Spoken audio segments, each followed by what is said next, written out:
taong na to. Lalo na dun, marami ding souls. So, kakabalik lang din ako. Masaya experience. So, dito ng Noma, by your blood, Lord Jesus, heal her right now in Jesus' name. Hallelujah. Kiara Baba Bala Sikiria Baba. Kamusta ka natin?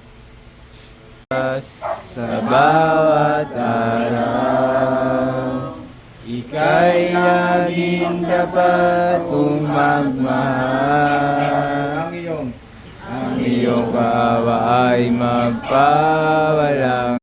May narinig din ako last time nung pre-pray natin malayo yung parang anak niya yata yung ako nandito pa siya. Okay, amen. So, pasa tayo no? Sa ating Panginoon, yung Diyos dahil lang nagamot. Amen. So, wala na po no? Dahil dalada ako sa panalangin na tayo po po sa Diyos. Ano ang mga kasalanan na iyon? Amen. May mga bahagi ba ang iyong buhay na malakas ang tukso? O kaya ay bahagi na alam mong mahina ka at kailangan mo ng panalangin. Amen. That's it. Amen. Sino ba po nais nang manggap sa ating Panginoon? O ay mahiya? Nais mo tanggapin si Jesus? Taas mo lang yung kanang kamay. Amen. It is your personal choice. Amen. Maaari nyo na po yung yung mga kamay. Sundan nyo lang po ang ganitong panalangin. Ginawa ko din po ito. Maiksing patotoo lang po, no? Buhay ko noon, kahit lumaki po nga ako, nabanggit ko kanina, lumaki ako sa Christian family sa gabing ito. Sa gabing ito.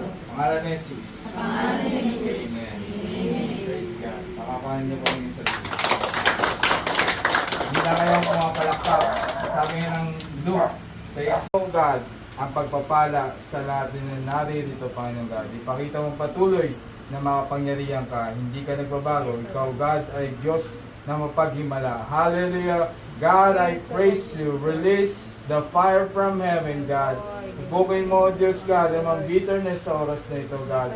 Lord, bring healing for every sickness right now, God. I pray, God, sa pagiging magandang resulta ng kanilang medical, Panginoon, dahil may bago siyang gagawin sa buhay.